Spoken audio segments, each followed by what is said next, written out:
Hello and welcome to the Aspire Guide to ICT Functional Skills Level 2 past papers, looking at the past paper from January 2018. These past papers can be found in the resources section of OneFile, from your Aspire tutor, or by searching directly on the Pearson website. In the previous video we looked at question 1, and in this video we're going to look at question 2, which covers spreadsheets, and in this paper counts for 19 marks. Within question 2, we're looking at the following 5 aims: using simple formulas, using complex functions, which in this paper means an if statement, formatting data, sourcing and filtering data, and also creating suitable charts. In the first half of this video, we're going to be looking at the first 2 aims, which are using simple formula and using complex functions. So if we go to our question paper, we can see that it asks us to open up ICT L2 and to enter our name, candidate number and centre number in the footer. The footer can be a little bit tricky to spot. If you go to page layout, if you go to view and then to page layout, which is this button here, your view will change, and you'll see if you scroll down you have the option to add your footer here, which is where you can add your name, candidate number and your centre number, which will come from your Aspire tutor. Once they're in, you can click back into normal view and go back to the home ribbon.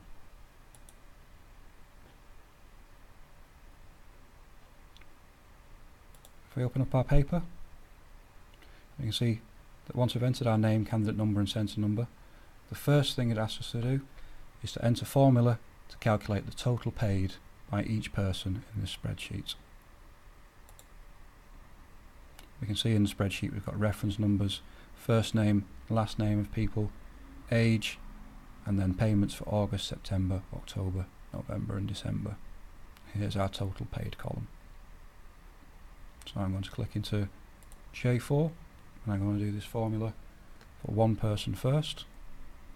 I'm going to hit my equals symbol on my keyboard. I'm going to use the sum formula by typing in sum. I can double click and you can see it's already typed in an open bracket for me. I could have also typed in open bracket by using the keyboard. I'm going to click the first and the values that I want to add up.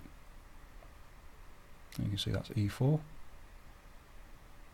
I'm going to hold down my left mouse button and I'm going to drag across all of the values that I want to add up from August to December, which you can see is the range from E4 to I4, represented by a colon. Once that's done, I'm going to close the brackets, done by holding down Shift and the 0 key on the keyboard. And I'm going to hit enter, and you can see the total paid has been added as £220. Now I don't want to type that all out again for each person, so I'm going to go back in to that cell, click it, I'm going to hover over the green dot in the bottom right hand corner, I'm going to hold down and drag to the very bottom, and you can see that Excel automatically added all of those up for me.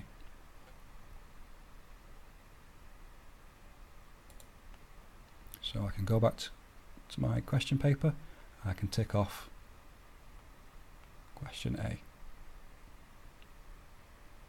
I've entered the formula to calculate the total paid for each person.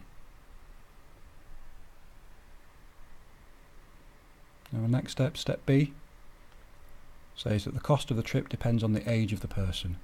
If the person is age 16 or over, the cost is £250. If not, the cost is £200.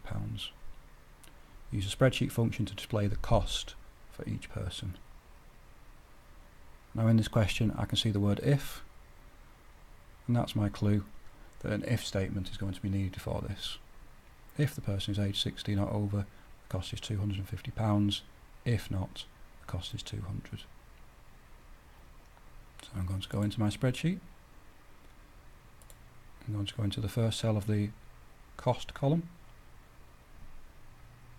I'm going to hit equals, which tells the spreadsheet that I want it to do something for me. I'm going to go up to my function button. By clicking that, I've got all the options of the different functions to use. I'm going to double click if. And here are my arguments on my 3 steps. Now if I go back to check my question paper, the logical test is if the person is aged 16 or over. So I'm going to be looking at cell D4, which is the age. I'm going to click into that, and I'm going to be asking, is that bigger than or equal to 16?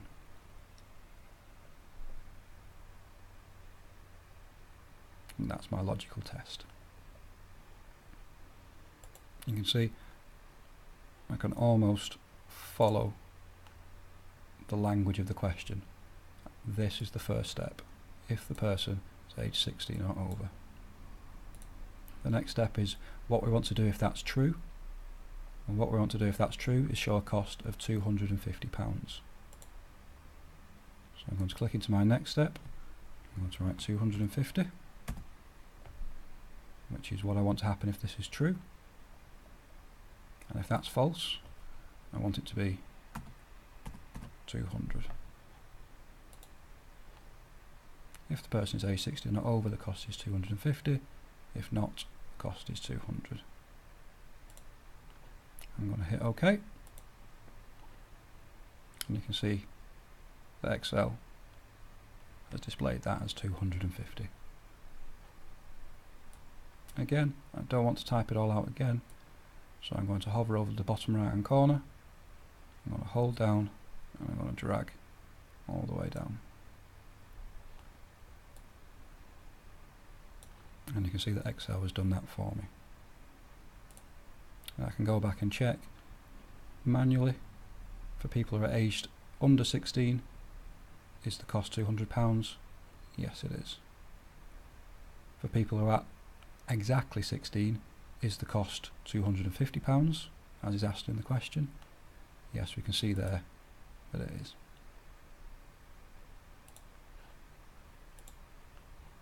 So I can tick off step B and hopefully another 2 marks. Step C asks me to enter formula to calculate the balance to pay for each person. Now if I go into my spreadsheet, the balance is just going to be the cost take away the amount that somebody has already paid. So this is a very simple formula. I'm going to hit equals, which again tells the spreadsheet that I want it to do something for me, and this time I want it to take the cost for each person and minus the amount that they've already paid, which as a formula comes out as K4 take away J4. I'm going to hit enter, and you can see Excel has calculated that as 30 for me. I'm going to click back into the cell and then hover my mouse over the bottom right, and again hold and drag. And again I can just do a quick double check myself. I can check for people whose cost is 250 and have paid 250. Yep, that's at 0. Balance is at 0. I can go back, I can tick off step C. Finally, step D says that we should use a spreadsheet function to display yes in the paid in full column if the balance is 0 and no if it is not. Again, we can see that this has got the word if in, which is a clue that I'm going to be using an if statement again. So I'm going to go back.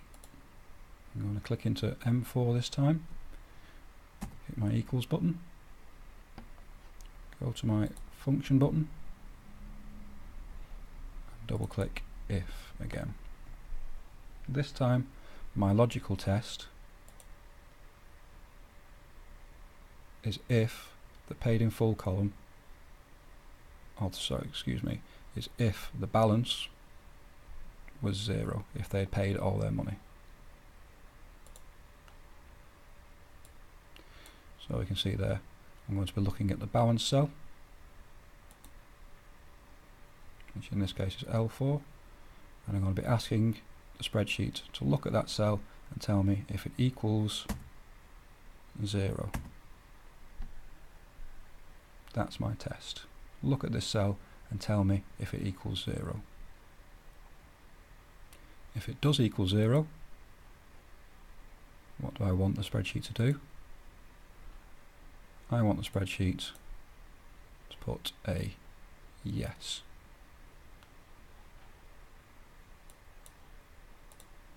Now, because this is text and not a number, I need to make sure that I'm surrounding that yes in speech marks, which can be found by holding down the Shift and the number 2 button on your keyboard. So I'm going to put yes in the true and no in false, making sure that I've surrounded them in speech marks.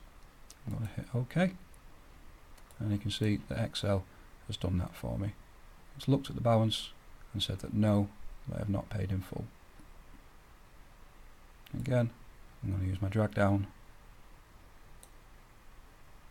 I'm just going to do that. We can do our double check. You can see that people whose total is 200 and cost is 200 and so have a 0 balance have paid in full. Yes. So we can see that that's correct. So I can go back and I can tick off step D.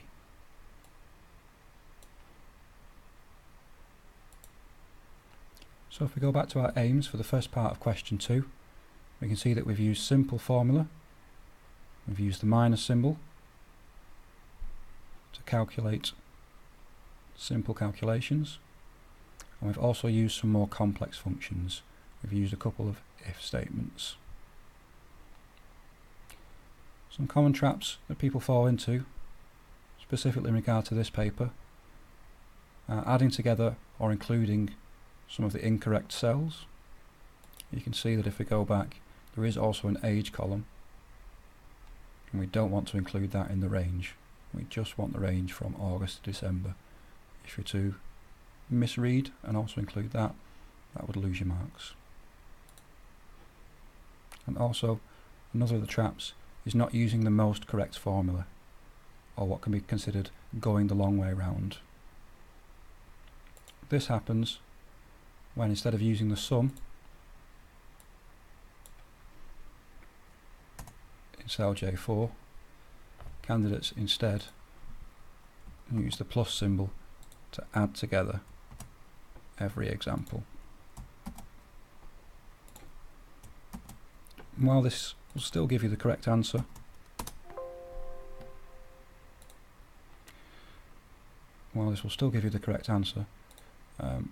it is not the quickest way around. It is much more simple to use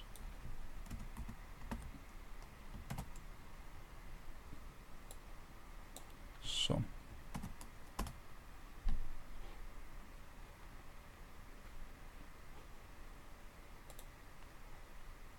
So that concludes the first part of question 2.